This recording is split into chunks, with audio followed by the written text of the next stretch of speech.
My manager stole my biggest project, so I waited 6 months and cost him his career and a six-figure bonus. I was the lead analyst for supply chain optimization at a massive logistics company. For 2 years, I poured my life into developing a proprietary routing algorithm that promised to save the company tens of millions annually. It was my baby. I coded it, tested it, and proved its viability. Then Chad arrived. He was hired as the new director of logistics, and immediately decided my project was too complex for a junior analyst to own. He sidelined me during the final implementation phase, citing efficiency concerns, and claimed ownership of the rollout.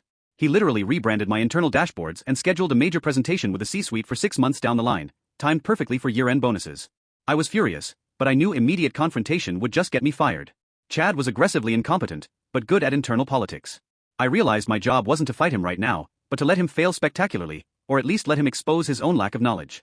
I was still responsible for maintenance and bug fixes on the system, which he graciously allowed, thinking I was just a glorified IT support guy for his algorithm. Here's where the trap was set. My original design included a mandatory optimization review phase 6 months post-launch. Chad skipped this phase entirely, boasting about how perfect the initial rollout was. But the truth was, the system needed slight recalibration based on seasonal data trends, something I had warned him about in an email chain he later deleted from my record. Fortunately, I always BCC'd my personal email on anything sensitive related to intellectual property. Over the next 5 months, I quietly prepared. I maintained a complete version control log showing my contributions, Chad's attempts to delay implementation before stealing credit, and crucially, the specific warnings about the coming 6-month seasonal shift that Chad ignored.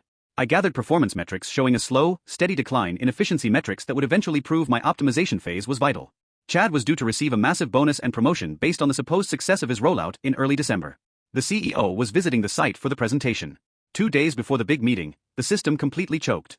We were losing $50,000 an hour because the unoptimized routing was forcing trucks to take massively inefficient paths based on outdated seasonal parameters. The entire logistics flow froze. Chad panicked. He called me into his office, sweating, demanding I fix his system instantly.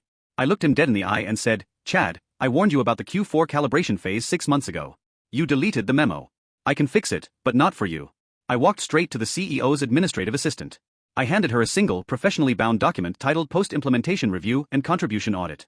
It detailed the algorithm's initial success, attributable to me, the required optimization step, which Chad blocked, the emails proving Chad stole credit, and the current cost of his gross managerial negligence, $1.2 million and counting. I was immediately brought into the CEO's office, bypassing Chad entirely. They fixed the system using my old calibration file while I explained everything.